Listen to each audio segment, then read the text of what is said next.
বাংলাদেশের সবচাইতে চূড়ান্ত দুশ্মন, বাংলাদেশের সবচাইতে চূড়ান্ত শত্রু, বাংলাদেশের সবচাইতে ভয়ঙ্কর শত্রু হলো ভারত।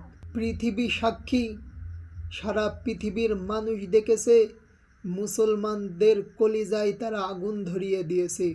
সারা পৃথিবী দেখেছে মুসলমানদের শত শত বছরের ঐতিহ্য বাবরি মসজিদকে তারা হামলা করেছে, বাবরি মসজিদকে তারা ভেঙে রাম মন্দির বানিয়েছে।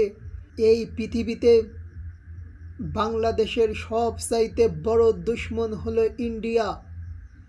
তারা এই বাংলার জমিনকে তারা ইতিহাসের পাতা থেকে মুছে ফেলে এই বাংলার জমিনকে টুকরো টুকরো করে এই বাংলার জমিনে হিন্দুত্ববাদী প্রতিষ্ঠিত করতে চায়।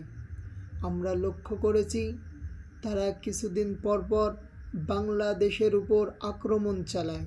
আমরা লক্ষ্য করেছি এই কয়েকদিন ধরে চাঁপাইনবাবগঞ্জের এলাকায় বিএসএফ তাদের ফসলের আবাদ কেটে ফেলছে, আম গাছ কেটে ফেলছে, এমনকি এক প্রকার গ্যাস তারা নিয়ে এসে এই বাংলাদেশের মানুষের উপর গ্যাস ছড়াচ্ছে যাতে করে বাংলাদেশের মানুষের প্রাণ চলে যায়।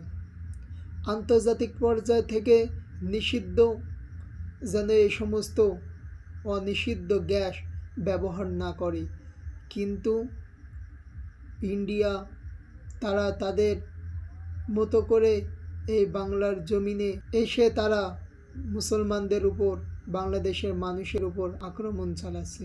বাংলাদেশের সবচাইতে চূড়ান্ত দুশ্মন, বাংলাদেশের সবচাইতে চূড়ান্ত শত্রু, বাংলাদেশের সবচাইতে ভয়ঙ্কর শত্রু হলো ভারত।